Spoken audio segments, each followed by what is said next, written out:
Hello दोस्तों, नमस्कार। स्वागत है आप सभी का विजडम पॉइंट पर।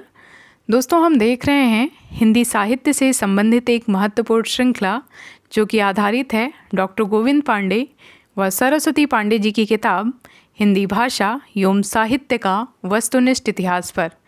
दोस्तों, ये वीडियोज़ आपके आगामी परीक्षाओं की दृष्टि से बहुत ही महत्वपूर्ण हैं। आप जानते हैं कि आगे कई सारी परीक्षाएं प्रस्तावित हैं जिनमें UP TGT, PGT, LT grade, GIC, GDC, UGC net की भी परीक्षा हर 6 माह पे होती रहती है। ये सारी परीक्षाएं बहुत ही महत्वपूर्ण हैं आपके भविष्य के लिए। तो इन्हीं परीक्षाओं को ध्यान में रखते हुए ये वीडियोस लेके मैं आप सभी के समक्ष उपस्थित हूँ। आइए देखते हैं आज के इस वीडियो में फागु काव्य। पिछले वीडियो में हमने आदिकाल के अंतर्गत रासों काव्य ग्रंथों को देखा था और आज हम आदिकाल के ही अंतर्गत फागु काव्य को देखेंगे। आदिकाल की रास परंपरा की ही भांति फागु काव्य परंपरा भी जैन कवियों की महत्वपूर्ण उपलब्धि है। फागु शब्द की व्युत्पत्ति संस्कृत के फल्गु, फल्गु अर्थात वसंत, प्राकृत के फागु और हिंदी के फाग से मानी गई है। तो फागु शब्द की व्युत्पत्ति फल्गु से और प्राकृत के फागु और हिंदी के फाग से मानी गई है। फागु काव्य परंपरा का सर्वाधिक प्राचीन ग्रंथ जो है वो है जिनचंद सूरी द्वारा रचित जिनचंद सूरी फागु, जिसका प्रकाशन वर्ष है 1284 ईस्वी। तो आप देखेंगे फागु काव्य परंपरा का सर्वाधिक प्राचीन ग्रंथ है जिनचंद सूरी द्वारा रचित जिनचंद सूरी फागु। फागु काव्य परंपरा का अर्थ है वसंत ऋतु का काव्य। जिनदत्त सूरी में 25 छंद हैं। जिनदत्त सूरी फागु जो रचना है जिनचंद सूरी जी की, उसमें कुल 25 छंद हैं। श्री स्थूलिभद्र फागु, जिसका नाम है श्री स्थूलिभद्र फागु का फागु काव्य परंपरा का सर्वाधिक सुंदर काव्य है। तो फागु काव्य परंपरा का सर्वाधिक सुंदर काव्य कौन है? तो उसका नाम है श्री स्थूलिभद्र फागु। श्री नेमिनाथ फागु की रचना राजशेखर सूरी ने किया था। श्री नेमिनाथ फागु की रचना राजशेखर सूरी ने किया। श्री नेमिनाथ फागु की रचना 1350 ईस्वी में हुई, जिसमें नेमिनाथ और राजुल के विवाह की घटना का चित्रण है। श्री नेमिनाथ फागु की रचना 1350 ईस्वी में हुई, जिसमें नेमिनाथ और राजुल के विवाह की घटना का चित्रण है। श्री नेमिनाथ फागु जो रचना है उसमें सिर्फ 27 छंद हैं। श्री नेमिनाथ फागु में सिर्फ 27 छंदों में ये निबद्ध है। वसंत विलास फागु संज्ञक अनेक रचनाएं मिलती हैं, जिनमें से एक 14वीं सदी की और दूसरी 16वीं सदी की है। फागु डॉक्टर माता प्रसाद गुप्त जी ने परिश्रम पूर्वक वसंत विलास फागु का संपादन किया तथा इसका समय इन्होंने 13वीं शताब्दी के आसपास बताया। वसंत विलास फागु इसका संपादन किया था डॉक्टर माता प्रसाद गुप्त जी ने। वसंत विलास फागु में 84 छंदों में रचित एक श्रृंगारिक काव्य है। वसंत विलास फागु 84 छंदों में रचित एक श्रृंगारिक काव्य है, जिसमें वसंत और स्त्रियों पर उसके विलासपूर्ण प्रभाव का मनोहारी चित्रण है। तो दोस्तों, ये था फागु काव्य और अब हम वीडियो में आगे बढ़ेंगे और देखेंगे नाथ साहित्य को। नाथ साहित्य का उद्गम कहाँ से होता है और इसको नाथ परंपरा को आगे बढ़ाने का कार्य किन लोगों ने किया, आइए जानते हैं इस वीडियो में। गोरखनाथ का नाथपंथ बौद्धों की वज्रयान शाखा से निकला हुआ माना जाता है। नाथपंथ किसका है? कौन इसके प्रवर्तक माने जाते हैं? गोरखनाथ। गोरखनाथ का नाथ पंथ बौद्धों की वज्रयान शाखा से निकला हुआ माना जाता है। गोरखनाथ ने पतंजलि के उच्च लक्ष्य ईश्वर प्राप्ति को लेकर हठ योग का प्रवर्तन किया। सिद्धों की वाम मार्गी भोग प्रधान योग साधना की प्रतिक्रिया के रूप में आदिकाल में नाथ पंथियों की हठ योग साधना आरंभ हुई। सिद्धों की जो साधना थी वो भोगवादी थी, भोग प्रधान थी। इसके प्रतिक्रिया के रूप में नाथ पंथियों ने हठ योग साधना आरंभ की, जो कि बहुत ही कठिन थी।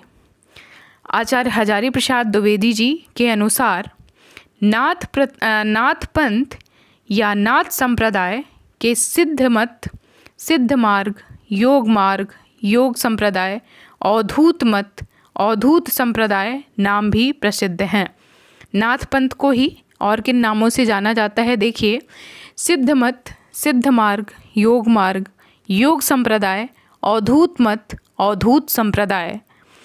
हठ योगियों के सिद्ध सिद्धांत पद्धति ग्रंथ के अनुसार ह का अर्थ है सूर्य और ठा का अर्थ है चंद्र। इन दोनों के योग को ही हठ योग कहते हैं। किस ग्रंथ में इसका परिचय दिया हुआ है? उस ग्रंथ का नाम है सिद्ध सिद्धांत पद्धति, जिसमें हठ योगियों के हा का अर्थ है सूर्य और ठा का अर्थ है चंद्र। इन दोनों के योग को ही हठ योग कहते हैं। हिंदी साहित्य में षट चक्रों वाला योग मार्ग गोरख ने चलाया। हिंदी साहित्य में षट चक्रों वाला योग मार्ग गोरखनाथ ने ही चलाया। गोरखनाथ को नाथ साहित्य का आरंभकर्ता माना जाता है। वास्तविक आरंभकर्ता गोरखनाथ ही माने जाते हैं नाथ साहित्य के। ऐसे गोरखनाथ के जो गुरु थे मच्छेंद्र नाथ, उनको इसका प्रवर्तक माना जाता है नाथ साहित्य का, लेकिन वास्तविक प्रवर्तक गोरखनाथ जी को ही माना जाता है। गोरखनाथ जी के गुरु का नाम था मत्स्येंद्र नाथ। मत्स्येंद्र नाथ को मीननाथ और मच्छंदर नाथ भी कहा गया है। मत्स्येंद्र नाथ चौथे बोधिसत्व अवलोकितेश्वर के नाम से भी प्रसिद्ध हुए हैं। मत्स्येंद्र नाथ चौथे बोधिसत्व अवलोकितेश्वर के नाम से भी प्रसिद्ध हुए हैं। मिश्र बंधुओं ने गोरखनाथ को हिंदी का प्रथम गद्य लेखक माना है। ये एक इम्पॉर्टेंट पॉइंट है, इसको देखिएगा। मिश्र बंधुओं ने गोरखनाथ को हिंदी का प्रथम गद्य लेखक माना है। राहुल सांकृत्यायन जी ने गोरखनाथ का समय 845 ईस्वी माना है। डॉक्टर हजारी प्रसाद द्विवेदी ने उन्हें 9वीं सदी का मानते हैं। आचार्य रामचंद्र शुक्ल और डॉक्टर रामकुमार वर्मा जी इन्हें 13वीं शती का बताते हैं और डॉक्टर पीतम्बर दत्त वर्थवाल इन्हें 11वीं शताब्दी का मानते हैं। तो राहुल सांकृत्यायन ने इनका समय 845 ईस्वी माना है। डॉक्टर हजारी प्रसाद द्विवेदी जी इन्हें 9वीं सदी का मानते हैं। आचार्य रामचंद्र शुक्ल जी और डॉक्टर रामकुमार वर्मा जी इन्हें 13वीं शती का बताते हैं तथा डॉक्टर पीतम्बर दत्त वर्थवाल उन्हें 11वीं सदी का मानते हैं। आचार्य हजारी प्रसाद द्विवेदी जी ने लिखा है कि शंकराचार्य के बाद इतना प्रभावशाली और इतना महिमान्वित भारतवर्ष में दूसरा कोई नहीं हुआ। भारतवर्ष के कोने कोने में उनके अनुयायी आज भी पाए जाते हैं। भक्ति आंदोलन के पूर्व सबसे शक्तिशाली धार्मिक आंदोलन गोरखनाथ का भक्ति मार्ग ही था। गोरखनाथ अपने युग के सबसे बड़े नेता थे। ये वक्तव्य है आचार्य हजारी प्रसाद द्विवेदी जी का। शंकराचार्य के बाद इतना प्रभावशाली और इतना महिमान्वित भारतवर्ष में दूसरा नहीं हुआ। भारतवर्ष के कोने कोने में उनके अनुयायी आज भी पाए जाते हैं। भक्ति आंदोलन के पूर्व सबसे शक्तिशाली धार्मिक आंदोलन गोरखनाथ का भक्ति मार्ग ही था। गोरखनाथ अपने युग के सबसे बड़े नेता थे।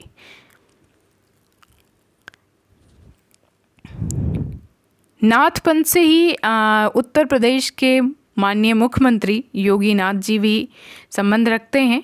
ये नाथपंथी ही हैं और नाथ संप्रदाय से इनका गहरा नाता है। डॉक्टर पीतम्बर दत्त वड़थवाल ने गोरखनाथ के 11 ग्रंथों को प्रमाणित मानकर उनका संपादन गोरखवाणी नाम से किया। किसने गोरखनाथ जी के ग्रंथों का संपादन किया है? तो उनका नाम है डॉक्टर पीतम्बर दत्त वड़थवाल, जिन्होंने गोरखनाथ के 14 ग्रंथों को प्रमाणित मानकर उनका संपादन गोरखवाणी नाम से किया है। डॉक्टर पीतम्बर दत्त वड़थवाल जी ने गोरखनाथ जी के निम्नलिखित ग्रंथों को संकलित किया है। आइए देखिए उन ग्रंथों के क्या नाम हैं। पहले शब्द पद शिष्यादर्शन, प्राण संकली, नरवैबोध, आत्मबोध, अभय मात्रा योग, 15 तिथि, सप्तवार, मछींद्र, गोरखबोध, रोमावली, ज्ञान तिलक, ज्ञान चौतीसा और पंच मात्रा, ये 14 ग्रंथ हैं गोरखनाथ जी के, जिनका संपादन पीतम्बर दत्त वड़थवाल जी ने गोरखवाणी नाम से किया है। गोरखनाथ के संस्कृत भाषा में लिखे निम्नलिखित ग्रंथ बताए जाते हैं। इनके ग्रंथ का नाम है सिद्ध सिद्धांत पद्धति। सिद्ध सिद्धांत पद्धति वही ग्रंथ है जिसमें हठ योग की व्याख्या की गई है। उसमें हा को सूर्य के समान और ठा को चंद्रमा के समान बताया गया है। दूसरा संस्कृत में लिखा हुआ इनका ग्रंथ है विवेक मार्तंड, शक्ति संगम तंत्र, निरंजन पुराण, वैरट पुराण, गोरक्ष शतक, योग सिद्धांत पद्धति, योग चिंतामणि इत्यादि। 10वीं शताब्दी के प्रसिद्ध कश्मीरी आचार्य अभिनव गुप्त ने अपने तंत्रालोक में मच्छंद्र विभु या मच्छेंद्रनाथ की वंदना की है। 10वीं शताब्दी के प्रसिद्ध कश्मीरी आचार्य अभिनव गुप्त ने अपने तंत्रालोक में मच्छंद्र विभु या मच्छेंद्रनाथ की वंदना की है। नाथों की संख्या 9 मानी गई है। गोरक्ष सिद्धांत संग्रह में 9 प्रवर्तकों के निम्नलिखित नाम गिनाए गए हैं। नाथों की संख्या 9 मानी गई है और इसमें नाम है नागार्जुन, जड़भरत, हरिश्चंद्र, सत्यनाथ, भीमनाथ, गोरक्षनाथ, चरपटनाथ, जलंधर और मलयार्जुन। ये 9 नाम 9 नाथों के हैं। डॉक्टर रामकुमार वर्मा जी ने 9 नाथों का निम्नलिखित नाम बताया है। इन्होंने बताया है 9 नाथों के नाम। डॉक्टर रामकुमार वर्मा के अनुसार आदिनाथ, मत्स्येंद्रनाथ, गोरखनाथ, गाहिड़ीनाथ, चरपटनाथ, चौरंगीनाथ, ज्वालेंद्रनाथ, भरतनाथ और गोपीचंद्र नाथ। आदिनाथ को परवर्ती संतों ने शिव माना है। आदिनाथ को परवर्ती संतों ने शिव माना था और चरपट नाम का पूरा नाम है चरकानंद। चौरंगीनाथ गोरक्षनाथ के शिष्य थे और ये पूरन भगत नाम से प्रसिद्ध हुए। चौरंगीनाथ गोरखनाथ के शिष्य थे और ये पूरन भगत के नाम से प्रसिद्ध हुए। नाथ संप्रदाय में जलंधर को बालनाथ भी कहा जाता है। नाथ संप्रदाय में जलंधर को बालनाथ कहा जाता है।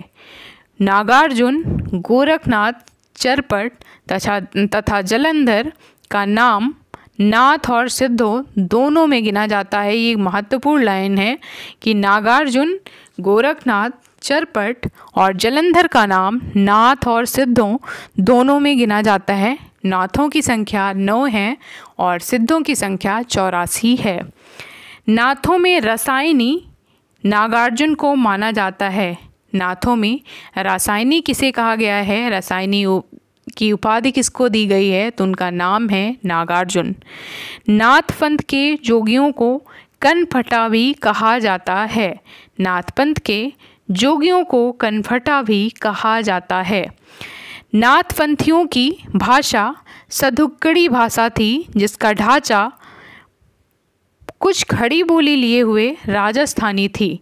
नाथपंथियों की भाषा सधुक्कड़ी भाषा थी, जिसका ढांचा कुछ खड़ी बोली लिए हुए राजस्थानी थी।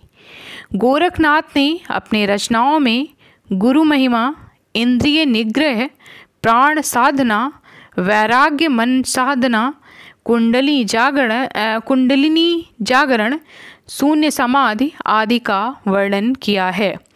मत्स्येंद्र नाथ का वास्तविक नाम विष्णु शर्मा माना जाता है।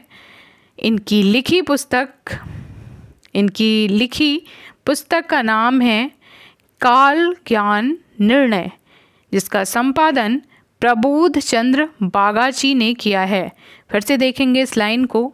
मत्स्येंद्र नाथ का वास्तविक नाम विष्णु शर्मा माना जाता है।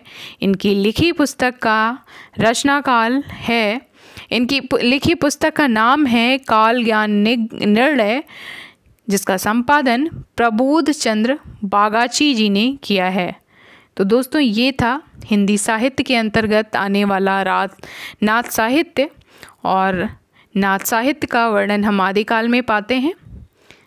उम्मीद करती हूँ कि आपको मेरा वीडियो पसंद आ रहा होगा, और अगर आपको मेरा वीडियो पसंद आ रहा है तो प्लीज़ मेरे वीडियोस को लाइक करिए, शेयर करिए और मेरे चैनल को सब्सक्राइब करिए। धन्यवाद।